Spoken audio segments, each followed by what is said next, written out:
our food system is broken. And a big part of why our food system is broken is that human beings apparently want to eat basically as much meat as they can afford. In the last 26 years, humanity is eating 70% more meat than they were 26 years ago. It's now about 356 million metric tons of land animal meat, about 210 million metric tons of sea animal meat. The lowest prediction is 62% more meat than we're eating now by 2050. Most of the predictions hover at about double. So 356 million metric tons now, something like 500 to 700 million metric tons. What we believe to be true at GFI is that the one intervention that has a reasonable shot at changing that massive upward trajectory is we figure out how to make meat from plants that satisfies meat eaters. We want more energy efficient everything from light bulbs to buildings, but part of the solution has to be make the energy without the climate change. It takes 9 calories into a chicken, according to the World Resources Institute, to get 1 calorie back out. Just the physiology of the chicken is 800% food waste. This is from Michael Kremer, the Nobel laureate in economics for his global development work. He has a commission at the University of Chicago. In December, they announced 6 interventions that they're enthusiastic about for helping to mitigate malnutrition, increase food security, and deal with climate, both mitigation and adaptation. Alternative proteins is one of the things that they are. The first one is more meat. More animals means more potential vectors for the COVID 2025. And the second one is factory farming of animals, because we're creating these genetic clone animals where if one of them gets sick, they all get sick, which increases significantly the likelihood of another pandemic.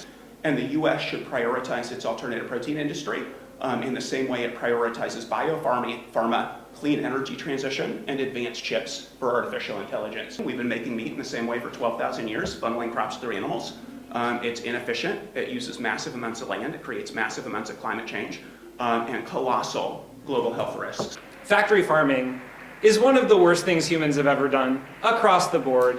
It kills hundreds of billions of animals per year unnecessarily. It significantly contributes to the rise of antimicrobial and antibiotic resistance, the spread of diseases, consumption of land and water, production of pollution, and climate change. You need to think about animal welfare, global health, the environment, and all of the other types of impacts holistically in order to appreciate that you get the best results when you replace, for example, beef and dairy, not with, say, chicken and fish, but rather with plant-based and cultivated meat products in addition to ordinary plant-based food. But of course, governments have a lot of other tools at their disposal too. They can use informational policies to raise awareness about these issues. They can use financial policies, yes, to shift subsidies, but also, in some circumstances, consider taxing animal products so that we can collect more money, increase the cost of these products, and then use that money to further subsidize alternatives,